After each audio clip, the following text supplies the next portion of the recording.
Good evening, everyone. Welcome to another live edition of Legend from the Past and Future Show. I am your host, Armand, and she is Deneen. And he is Roger Llewellyn Parker Jr. What's going on, family? How y'all doing? Good, man. Everything's good. Happy and excited to be back on the show. Yeah, we missed you last week. Yeah. Well, I had a personal thing going on. Then one time I was sick. So. But you're better now, so that's a good thing. Yeah, I'm stronger. I'm back to my natural self. Choked my grandson out about 3 times. I'm good to go.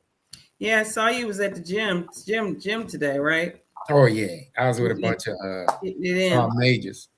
So now out there running. This is the month of April, and it was 90-some degrees today. Wasn't it hot today? Same. It's 90 degrees here too. Yeah. Well, you down south. It's always warm down there. I'm freezing. I got a jacket on, right? It looked nice on you too. I thought you was just styling. No, I had to go. I just grabbed the first one I could see because it was cold in here. Well, check I'm excited about our guest today. But check this out first. All right. It's going to be hotter here than it will be in Florida, where my wife and I is going tomorrow. Now, El Nino. That's what it's called. I'm telling you. After all these years, we still saying El Nino. El Nino. I don't remember them. They had another one, a storm.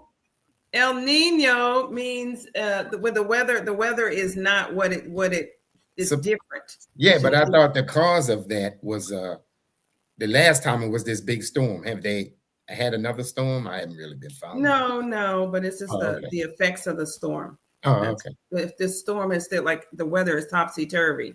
Mm-hmm. Yeah. Well, before we bring our guest on, I want to say, Faye Bell, welcome to the show. Welcome to the show. Now, we got a hot guest tonight.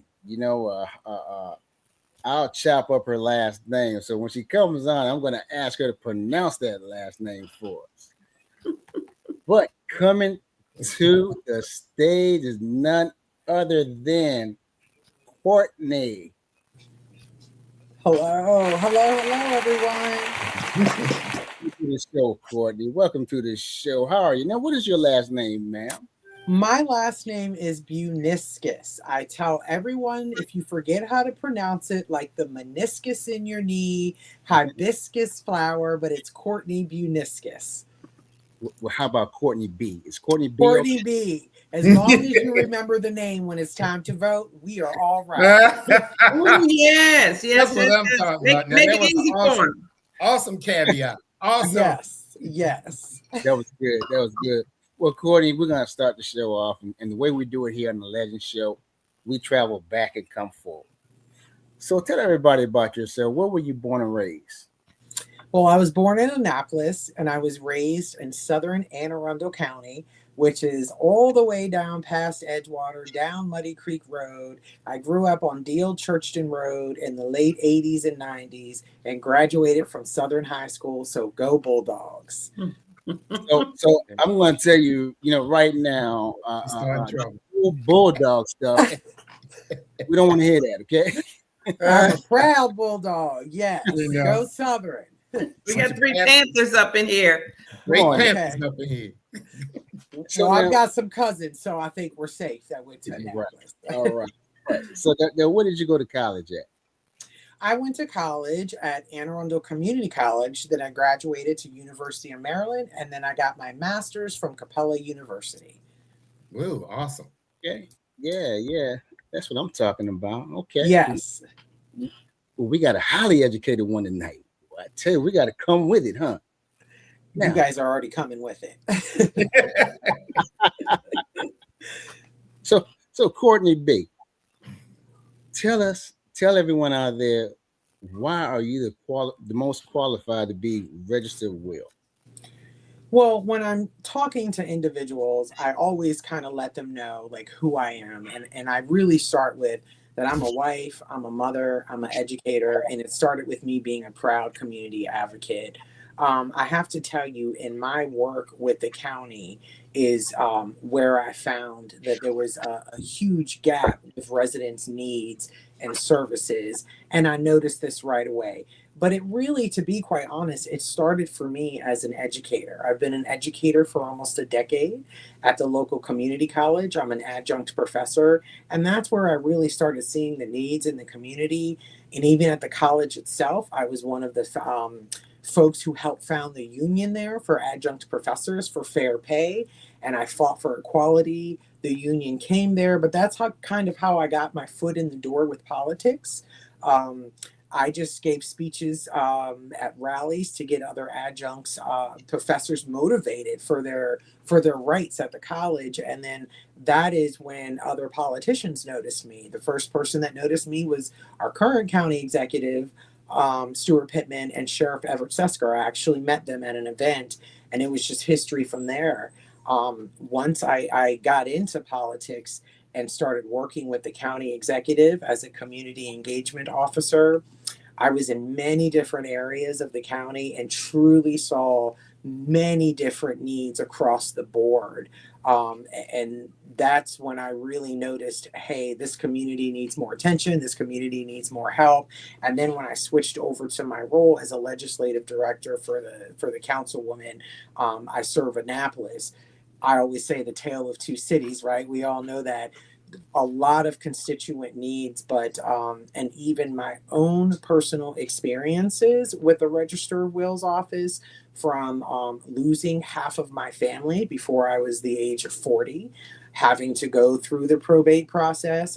My brother had a will, but when he died at 32 years old, he had 3 children, and we were in court for 7 years. So I really learned a lot of lessons. And then when this position came up, I knew it was time to serve, and certain people, and I know you guys are going to ask me more questions, but there were certain people in the party that said, this role is right for you. You know how to lead, you know how to help the community. So I decided to step in. That's awesome. That's awesome. Before I pass it over to Deneen, I think Faye Bell was really excited about you being here. She's very excited. And Roger and Deneen, Yes. Courtney and I was playing phone tag for a while to try to get this ironed out, but we finally did. And Deneen, it's on you. Courtney, so you talked about the needs that when you realized that there were needs that needed to be met, that's kind of what kind of led you to want to make impact. Can you tell us about what you think is one of the immediate needs? So just from an educator point of view, is education itself, right? In the community, about resources and services that our local county government offers, that our state county government offers. A lot of people simply do not know. And I found that just by having an informational session that I created in the county executive's office for 30 minutes, it opened, the floodgate to these individuals of, oh my goodness, I can go to aging and disability and get help for this. I can go to, a different nonprofit to get help for this. So I really believe that education is the first thing that opens the door for many individuals, so they even know who serves them and what's around them. I like that. That's great. So I actually have 2 questions that I'm going to ask Roger. So I'm going back because can you tell us what register will is? Give us what is it? Yes. So the Register of Wills, like when I ask people, what do you know about this office? They obviously say wills, right? But this office does wills, estates, trust, legal guardianship. It works with the probate court, orphans court, many different things. It protects vital records, like your will yourself, things that people come register at the office, making critical decisions over estates. If they need to be made, and they definitely work with estate lawyers as well. But there's a team of anywhere from 30 to 50 people in the office that also work as well with the Register of Wills. But there are many different functions of this office that are, heavy administrative things, but they also work, like I said, with orphans court, Excuse me, it just slipped my mind.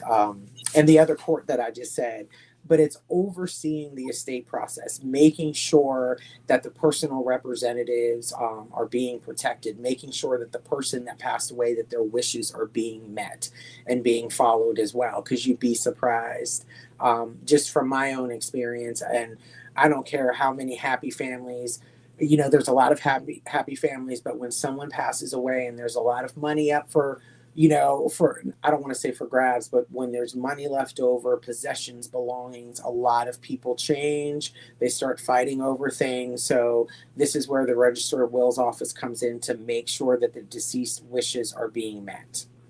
Okay, great. Thank you. Go ahead, Roger. Thank you, Queen of Zamunda. But she's been so bossy since she went to Africa, I tell you.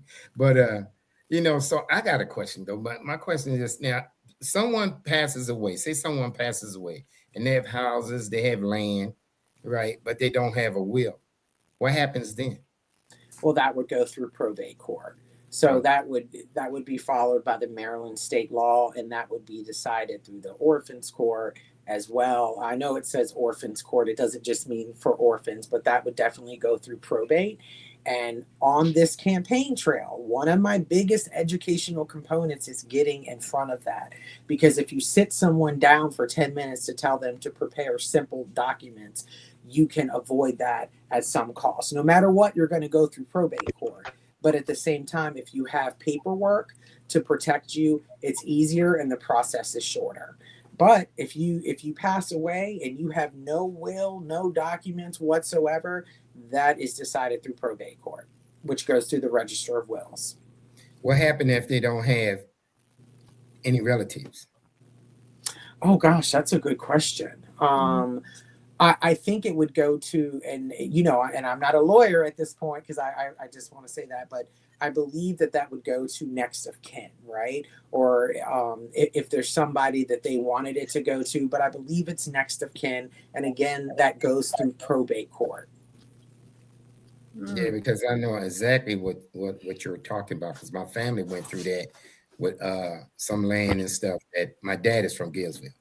So when you talk about Shady Side, I know what you're talking about. So okay, yes, and went through some issues when his great uncle passed away, and they had the house on the water, so it was worth a lot of money. And I'm telling you, I saw some sides of folk I thought I would never see.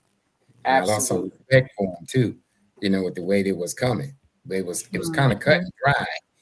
The majority of it went to his son, which should have been the right. But he looked out for everybody. He didn't have to. And then some people felt they should have got more, even though they didn't have any interaction with him for like decades, and it was just crazy. Now, in your bio, and your bio is awesome, by the way. Now I was looking at it, I saw that you ran for some type of office in 2022, campaign for state delegate. Yes, I actually ran for state delegate in 2022 down here in South County. So that district is called District 30B. Yes.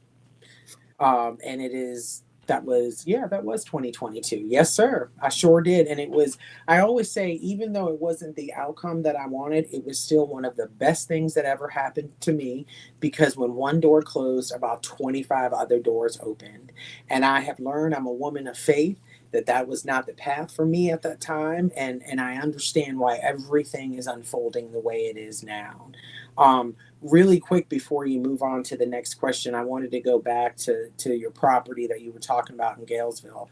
My slogan for my campaign is "Your legacy matters." I have to tell people all the time, generational wealth and African Americans. I will say 77% of African Americans do not have wills. You talk about the loss of generational wealth. I want to make sure, even at my age and in my 40s, that my house is secure and it will be passed on to my son. That is not happening a lot in our community. And like I said, 78% of African Americans are not doing this. So I try to educate and tell them, your legacy matters. You're doing everything you can to protect your stocks, your bonds, your life insurance, all of these other things. Why not take the extra step to protect your legacy in this way? Absolutely. Now you can tell by the questions that I'm asking you that someone actually read your bio. So I'm gonna go ahead and pass it on to Armin. I'm Patty. Patty. Patty. So Courtney, because it's your desire to become the registered will. I'm going to ask you a question pertaining to your experience and qualification. Is that okay? Yes, of course. So, administrative and accounting background, how will it help you manage the complex, high-volume probate process? Wait, I'm sorry. Say it again. It broke up in the beginning. Okay. So with your administrative and accounting background, how would that help you manage the complex, high volume of probate process? So, and not just that background as well, my leadership and management as well.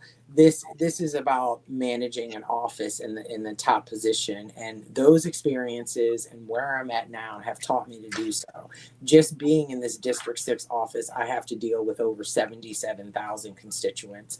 I work with 7 different county council folks as well, and we have to cross bridges sometimes. I even work with other state and local officials managing things. So one of my strengths and asset is leadership and managing. Even down to my campaign, I have a team of 12 folks that I manage, and like I said, in the office, I am constantly managing a flow of phone calls, paperwork, legislation alone, working with county lawyers. I'm going to use all of these transferable skills in this position and make sure that I do it well with a team of people that know what they're doing in that office. I am not the type of person that comes in and clears house. I want to lift up others, and I plan on using the skills that are already in that office coupled with mine. So I really believe that I can shift this culture from paperwork focused to more people focused. So like I said, use all of these transferable skills that I'm doing now right into this office and lead with integrity as well. That's awesome. So by you saying that, it just led me right to customer service. Okay. So how will you make the office more compassionate and transparent when assisting grieving families with legal procedures?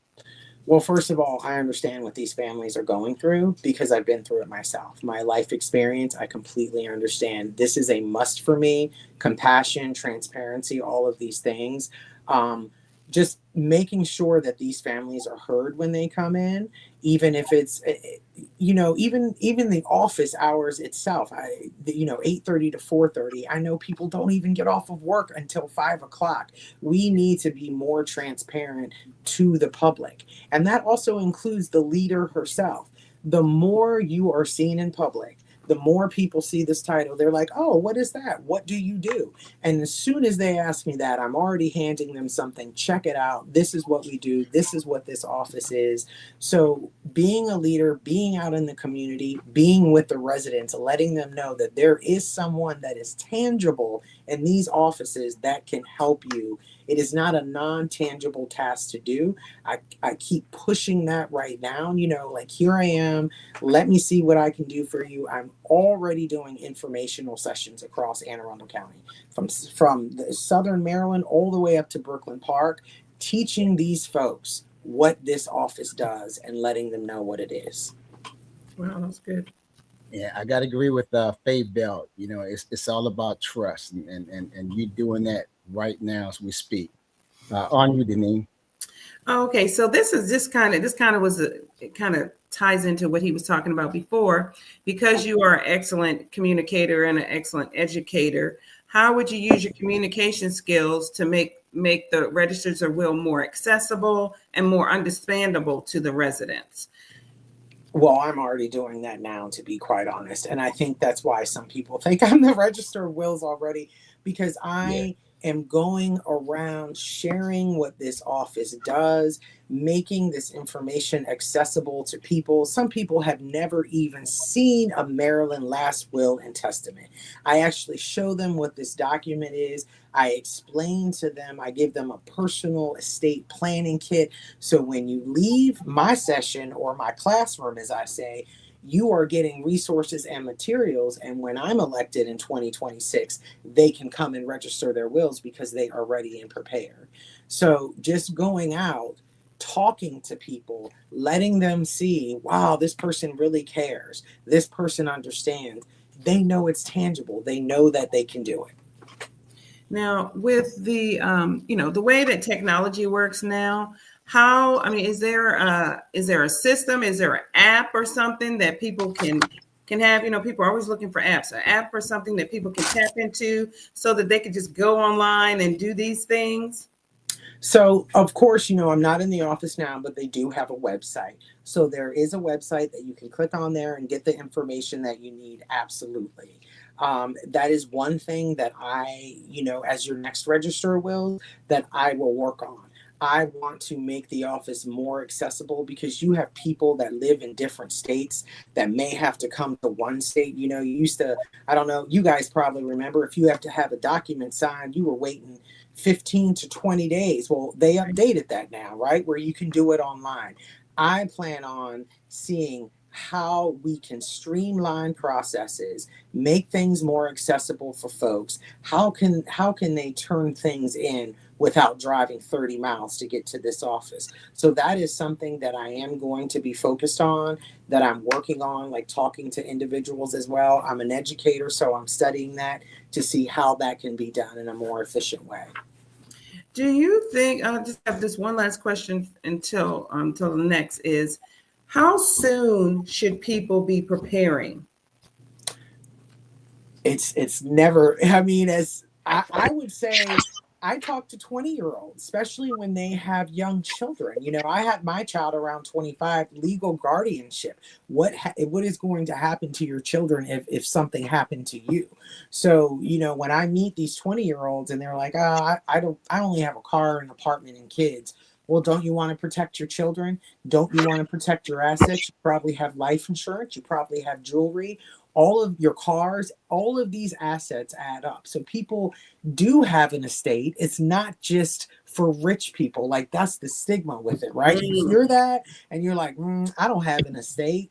I'm not going to leave much behind, but it's never too early to start the process. Absolutely. And not even that, even if you started the process like 10 years ago, update your process. Okay. That's also important. Like for me, I had a will, but it wasn't updated because I had bought a house in the past 11 years and I didn't have the house on it. So I had to update that with my son, for example. The older you get, you make more money, you get more property. You want to make sure that those things are updated in your will or estate as well. Oh, nice. That's good. That's good. It'd be nice to have like a timeline. Anytime you have any kind of significant event in your life, you need to revisit it, huh? Oh, absolutely. Like if you have one already and you're single, but then you get married, things change. Even a living will, I tell folks, it's important, especially if you get sick or if you have a chronic condition that you're struggling with, you need to safeguard yourself just in case. Okay, thank you. Go ahead, Roger, on you. Thank you. Well, that's the advantage of being in the military. They make you do all that stuff. I never even knew what a will really was until I joined the military. And they make you have power attorney wills, who gets what, who's your trustee is, and all of that. And I am so happy and glad that we have someone with your knowledge and your motivation out there reaching out to folk like myself who don't know about that, and updating your will. That's important. I got to update mine. I'm mad at my grandson, so I'm taking him out. No. No, I didn't say I'm that. joking. So if your grandson's watching, I didn't say that. I'm joking. Yeah, he back there playing video game. He don't know. Anyway, so I'm petty. But anyway, tell us a little bit about your outreach initiatives.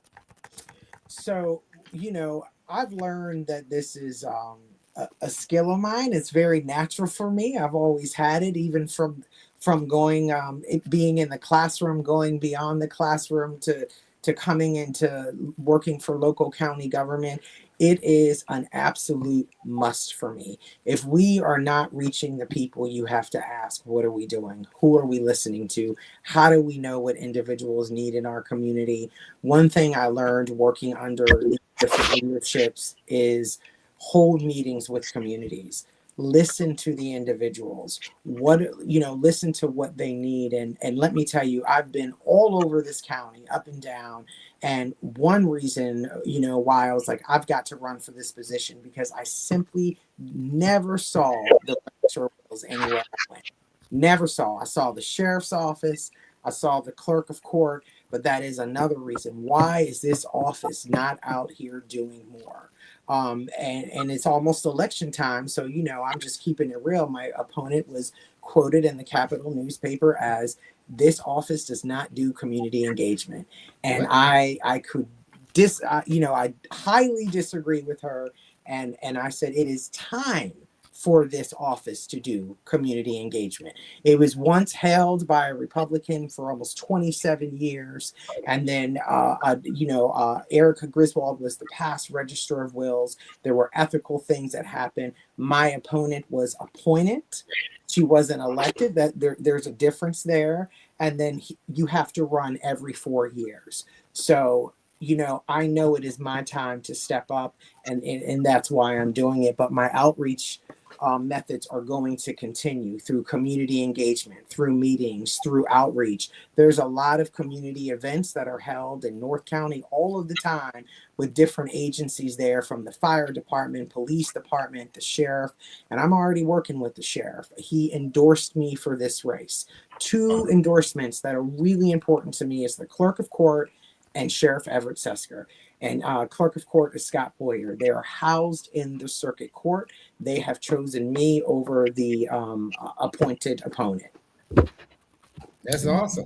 Yeah. You already the Register of Wills to us. Let's get that out the way right now. Oh, Where is your office actually located? Where I work now, or the Register of Wills? The Register of Wills, I'm sorry. That is on Bestgate Road. You know where 888 Bestgate Road is? If you keep going back, it's housed in with the sheriff's office. You'll actually see one of my wonderful political signs when you turn in there. Yes. Okay. Armin, we're going to let Armin have some fun. Well, thank you. Actually, my computer is acting up right now. But accessibility is always a problem, right? Trying to find someone to talk to. How will you ensure that your office is accessible to individuals? Well, you said how will I make sure the office is accessible to individuals? Okay. Yes, needing help. So when taking this office, listen, I'm not trying to change the whole office here, right? Things are going to keep running. But instead, I'm looking at small changes. Like, how can we look at the hours so they're more accessible to folks that can come after work to get things done, or maybe even before? How is it possible to reach some folks on the weekends if they don't have time to come in during the week? How can we reach them through the community? I want to make sure that customer service level is strong 100%. Folks know, the 18 folks that endorse me, they know I get it done. And I will continue to keep that mentality, make sure that our customer service rate, satisfaction rate is always high. Returning those phone calls, that is a strong point of mine. It means something to me. People are at their last straw when they call in. So it is important to capture that moment and let folks know that we are there for them. And setting a culture of fantastic customer service, that this is a must for the office. Awesome. Now, your 2022 campaign for steps, what did you learn from that, and how did it help prepare you for today? Oh my goodness, I learned so much from that campaign. I was a completely different person when I started that campaign and when I finished. it's really hard work to completely put yourself out there. I was a teacher and I thought that I was fine with public speaking. I even taught public speaking in higher education, so I was like, I got this. But I quickly learned it's different when you're speaking about yourself. Put, like, having the confidence to step out there, forming these relationships. All of these things helped made me a great campaigner. I absolutely know how to campaign. That's one thing that I learned from these great individuals that took me under their wing. So just stepping away from that, the skills, the people skills that I learned alone, how to navigate in these waters, how to build relationships with trust and how they can help you in the future. You had a second part to that question, Mr. Wallace. What was that? How did it prepare you for today, for what you about to do today, or what you want to do today? Oh, I'm already doing it. Like, let me tell you, I launched this campaign in May, almost a year ago, but we've been planning it before then. So it's been about 12 months since I've been on the campaign trail. It has taught me endurance, persistence, motivation, confidence, and to keep going even when it's tough. And life doesn't care sometimes what you're doing when some things get thrown in there. It has taught me to remain strong, to stand on my faith even more when it comes to even more difficult times. And I've learned that the people that you associate with and surround yourself with makes a difference. I'm going to use Faye, for example. Faye Bell. Excuse me, I get a little emotional when I think of her because I met her during this time, and it has been nothing but pure joy in this relationship and how she has taught me so many life lessons. And if y'all know Faye, she gonna teach you a lesson. So I'm really grateful for these experiences and people from the last campaign and the things that I've learned. I like that. That's great. Wow. Can you see that comment right there? May God bless us all without hunger, pain, sorrows, and death. Always forgive. A part of us inside of us is always watching. Perfection is never with science, but with conscience. Yeah. Yes. Who was that? It went away. Do you know who that is? I'm sure. Somebody from YouTube. Oh, So okay. on YouTube we have these names and stuff. I don't know, but okay. Well, thank you for the kind comment. Who if I didn't, that was sweet. That was nice.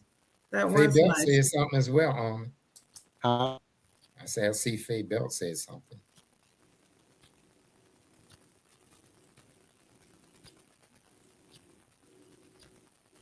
Yeah. Lack of knowledge, we're perishing. Yeah. Go ahead, Denise, it's on you. Yeah, you know what? With just everything you said, like every time I have a question, you already answered the question. But what I was going to talk about was mentorship, and the question I had was, who mentored you? And the other piece of the question I had was, well, you did some mentoring students before. Will you incorporate like mentoring in your office? Will you continue that when you win this office seat? Absolutely. So let's start from who mentored me. It's really interesting with education and being a biracial woman growing up in Southern Anne Arundel County. I was always placed in lower classes because I had a problem with math. Like, it was harder for me to learn in math, so they just assumed that was all around. So when I graduated from high school, they told me I would be a great grocery store worker. Literally. That is what they told me. No one had never really talked to me about college. No one really took the time to show me the next steps. I went back to college after I had my son. I was 25, 26 years old. And to tell you the truth, it was a British professor. I took an English course and learned that I could write. Like, I'm not talking about like just a paragraph, like write poetry, literature, books. and he just took me under his wing, and I learned, he helped me instill confidence in myself, if I'm being quite honest, because that's half of learning. And then his first move was I got appointed on the board of trustees at Anne Arundel Community College as a student board member. That really took me to another level. And then when I graduated, I just graduated to be a better secretary. That's why I went back to school. He said, no, no, no. And I ended up having a 4.5 GPA, went on to the University of Maryland with a full ride, and kept going on. But if it wasn't for that professor who donated to this campaign and wrote me, it was amazing. I feel like I wouldn't be where I am, and of course with God as well. So that was one person, but there have been many mentors in my life, but education-wise, that was one who really opened the doors for me. I have mentored quite a few students, just being an adjunct professor at the community college, helping them get into other programs. Helping them fill out scholarships left and right. A lot of people don't know where to go to get scholarships. And I'm like, well, you have your delegate scholarship, you have your senator's scholarship. Let's start with those. And then I just open the floodgates to so many young folks to get into school. Currently, I'm hoping to have a mentor in my work office this summer as she comes home from the University of Maryland. And then when it comes to the Register of Wills office, absolutely. I really believe in mentorship. You got to teach the youth. You got to bring them up to show them so they can learn as well. I love taking all of this wisdom from my elders. I just listen because I know that there are times that I'm going to need it and times that I have used it. Yeah, that's great. I love that. Yeah, I mean, you just need that one person to believe in you that can just take you onto a whole new path. Because I actually had the same experience with writing when I was in college, because I was just kind of goofing off, and I wrote a paper, and he said, you got something special here, and I was just like, what? The first time, as soon as you hear somebody say something that you hadn't heard from anybody else, yes, and they're credible, it just makes all the difference. So it's just nice to have those people in your life. And I'm excited to know that you're going to continue on in mentoring our youth, because it's so needed. Yeah. And, I'm sitting on a couple different boards as well. I try to include as much young people as I can. I just got accepted into the Continental Society. So we're going to be doing a lot of work with the youth as well. Yeah, that's good. And you might want to bring an intern in that does technology to help you on your technology mission. Absolutely. Yes. There you go. Okay, Roger. Okay. That's great. You went to AACC, I presume. Yes. Yeah. So did Armin and I went to AACC. Okay. Good. So, Riverhawk. Yeah. Magna cum laude. Yes. Yeah. Me too. I actually love. It's good to have a fellow cum laude up in here, But when I was one of those kids, when I left high school, that was it. I had no intentions of going to college, But then when I joined the military, people above me, we had to do this writing and reading thing, and it was amazed that so many people couldn't read past, 8th grade level. All military books are written at 8th grade level. And they had trouble reading, and I used to be, you just frustrate me, and I would shout the word out. And then my sergeant goes, you know what? You need to go in the other room. You need to go over there with those college students, and that started me going to college. And I found out I had nobody really telling me to go, but there was nobody saying you shouldn't go either. But once I got into it, I kind of enjoyed it. Me and my sister were first generation college students in our family. My mother, her sisters, they got a plethora of degrees. I was playing catch up. But anyway, so you touched on it slightly, but reiterate about connecting with folks, and also their needs such as HOAs, nonprofits, and law enforcement. So what do you mean, in the Register of Wills office, or just needs period? Needs period. So, working in my county job, HOAs, I find that like there could be legislation issues, something the way like the property is zoned. Some folks want that changed. Some folks don't want it changed. There's folks that want more development near their area, and there's folks that don't want development near their area. Um, you know, there's also like civil issues that they call in for, and a lot of the time it is civil issues that has to be dealt with in court. I work with the sheriff's office in ways, certain legislation that he may possibly need. He works with a lot of state senators. One thing I know that we would team up on, I don't know if you're aware of this, but you know that the sheriff evicts folks. You know that when you get the notice on your door, this is Right. his job to evict you, not a fun part of the job. Well, he is noticing that some of these evictions are from people that have lived there, but the person that had died, they never did their paperwork, right? They didn't get the mortgage switched over, or they didn't pay the mortgage. So he is evicting people from their family homes because they didn't have a will, or they didn't have the proper documents to stay in here. So there's a need of getting in front of these homeowners and saying, think about being proactive. Think about even a simple will is better than nothing. So with HOAs, I noticed the needs there. With the sheriff department, there's a couple different needs, but we plan to work together on that. And I get things from working in the office. I actually wrote that down somewhere, from complex legislation, like I said, finance, tax bills. You wouldn't even believe like how many phone calls I get about that. Residential issues, safety issues, school issues. Do you guys remember the snowstorm this winter? Or I should say ice storm? Yes, right. My phone just rang for 3 weeks about that because it became safety issues.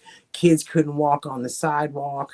Some areas is the county, some areas is the school and the city. So you really have to work together with different agencies and individuals and residents. Like something even as a simple playground getting taken down, you learn like the community was really upset about this. And, some people maybe should have thought about that or included the community before it happened. But even, working with residents, on things like that as well, and safety issues, and the police department as well is involved in a lot of stuff. Is there a checklist or something that to just kind of remind people of those things? I think that would be good, something nice to have, a checklist of here are some of the things that you might want to look at. So are you saying like for the issues for the registered wills? Oh, yes. So, yeah, when I do my informational sessions and you receive a packet from me, there is a checklist, right? Like how to protect your legacy, like safeguard your will, stay in control of your assets, plan beyond probate. And then I kind of give them another sheet of what to do first if a loved one passes away. And like you have to locate that original will, you have to obtain the death certificate, assess the estate. So when people are leaving my informational sessions, they're like, okay, this is what I have to do next. And this is what I actually do if this situation happens.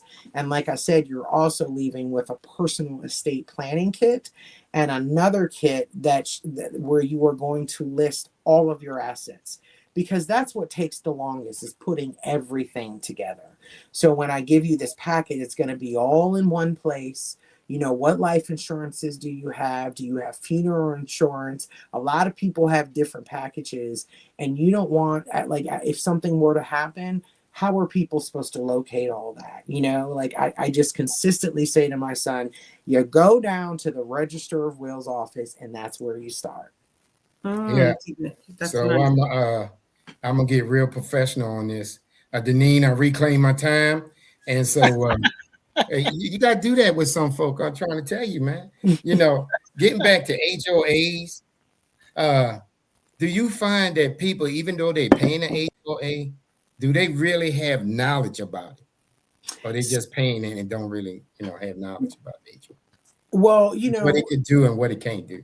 Exactly. And that's where I have to come in and clarify a lot, because sometimes there is nothing that we can do because the HOA, it's under the HOA rules. So I always say to people, when I'm in my county job, make sure you know what you're signing, make sure you know what you're getting into. But there's some things that the county does handle. But if you're signing in an HOA, you have to make sure that you read what are those guidelines, what are things that I can and cannot do. Like, I think somebody called in the other day about I'm not allowed to put up a political sign. I think that's against my First Amendment or something like that. And then come to find out it was in their HOA bylaws. Oh, wow. Oh, wow. That they had signed. So, you really have to be careful of those things. And also, when we go out into the community, when I was in the county executive's office, we would bring resources such as this county executive pamphlet with all of the different agencies and places that they would probably need a number for, like the DPW, Department of Public Works, the safety lines, police lines, all of those different things.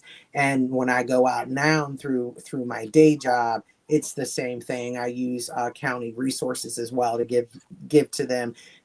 When I leave, I'm not just leaving you, with a fixed problem. I want to give you resources so it never happens again. Amazing. Right. All right, Almond, better hurry up because Queen, how Queen is. I love her to death, though. I really do. Let me tell you this. Hold on before he says that. She like the little sister that always poking the bear. That's Neg. Hey, that's a good working relationship, because I'm the one that pokes the bear too. So, Armand, my HOA. Listen to this about the HOA. My HOA said that we can't put a screen, a security door on our door. Why? Wow. They said something about making the place look like it's scary. Oh my God. Well, see, that might be something you can argue back a little bit. If that's not in the bylaws, then you can push back on that one. But I'm not a lawyer. But if that doesn't sound like it would be in the bylaws, we'll see. I don't know. I was like, what? What do you mean you can't have a security door? It's weird. But anyway, there you go. Back to you. Hey, so first of all, Courtney B, I have to apologize. My screen it became large, so I've been communicating with Deja so she can close us out when it's time to finish the interview. But I do want to welcome Elder Charles James. He came on late because he was at a meeting. Courtney, that's another Army guy. Top supporter. Absolutely is. Courtney, you serve as legislative director for Councilwoman Lisa Rodvien. So, do you have any other ambitions other than what you're about to do? Because you are now the registered wills. That's right. Is there anything else that you see yourself going after in the near future? I see myself in the near future going after this position and staying in this position. This is something that I really want to do, especially with the support that's around me. I really would like to make this office more efficient for our state and county, build relationships in this office. And I know that I'm going to need more than one term to do that. So this is what I'm focused on right now. One term is 4 years. And the last register of wills was in there for 27 years. So I would like to make my mark on this office, focus on the people in the office, and build it to even more of a better capacity. So right now I am really focused on getting in this office, working on it for the next, at least 8+ years. There we go. Nice. Awesome. And always being an educator. That will always be in my realm. I will always teach as well. So this is what I'm going to do. Okay. We're nearing the end. I'm going to allow Deneen and Raj to ask you or say something good about you, something positive, and then you get a chance to close us out. How's that? That's great. Go ahead, Deneen. Yeah, what I wanted to say was, I mean, really, just thank you so much for your passion. I also wanted to say I'm so sorry for your loss. I mean, although it's been a while back, it's always not good. I'll say that way because I've had loss in my life as well. And I'm so I'm just happy that I was on with this interview today because it's really is near and dear to my heart because I've had loss in my family as well. So thank you so much for your passion about this. And I'm praying for you, Thank right? you. And I'm just believing that you are the best candidate, right? And I'm hoping that, we'll be talking to you. When is the election? The election is June the 23rd, and early voting is the week before. Okay, well then, there you go. Get out there and vote. Yes. Go ahead, I Roger. just want to say thank you. I want to say I'm a caveat off her a little bit. We really appreciate you being on the show, and your enthusiasm and motivation is breathtaking. And we're claiming that you already won this thing. We're claiming that. Now you said 18 people had put you in there or recommended you, so they had your back. You can add us 3 to it, so now it's 21. So the number's already growing. Thank you. Thanks again for coming on the show. Thank you. So Courtney B, let me say this real quick, then it's yours. Next week, we have our update from the history-making Senator Shanika Henson. She will be on next week to give us an update for everything that the governor Henson pushed to his table. Take us away, Courtney. Well, thank you. I'm glad that you mentioned Senator Henson, one of my favorite people. She's actually one of the people that has endorsed me and actually has been a mentor to me for the last couple of years. So kudos to Shanika Henson and for all the hard work that she does in Annapolis and for District 30 and 30B. So I will say that. I just, I want to end this by letting folks know that remembering that education is the cornerstone to change. And I always tell people this, 68% of Americans overall do not have wills. I told you before, 78% of African Americans do not have wills. It is time to address this. This office has a lot of work to do. And I really believe by getting in front of this probate process and bringing awareness to these families, this can help with preparation time and less time in the office as well, which saves those working families money. So I just want to say thank you. I'm going to continue to engage in the community. I'm going to continue to engage in the probate community, and I want to engage with the employees there as well. And I want to find time to help better streamline processes in this office and make this office known to residents so they don't have to look at me when I knock on I think we're up to 6,000 doors at this point. What is a register of wills? I've never had someone knock on my door. So, and I am trying to change that. So, and I just want to say in closing, even when we look at our campaign reports, it's clear who we are supported by. And I'm proud to say I'm supported 100% by community members. Not half of my campaign earnings are from probate lawyers. I am here to serve the community, and they want to see that as well. So I really appreciate you, Mr. Wallace, Deneen, and Roger for having me on today. I know we were playing phone tag for a while, but I am working hard to become your next Register of Wills. And let me tell you, I wouldn't be a politician if I didn't do this. On May the 19th, I am having a fundraiser in Annapolis at the Metropolitan from 6 to 8. So if you happen to be in Annapolis, please feel free to stop by. And then I'm having a couple meet and greets. You can go to my website, CourtneyBuiniskis.com, to check me out. My platform, everything is on there. Podcasts, other podcasts that I did. But I am so grateful to you guys for letting me spread my voice and let people know why I should be their next Register of Wills of the Anne Arundel County. Why you are the next Register. There. Well, look, you can say that, but I have to. There you have it. Go ahead and take us out, Deja.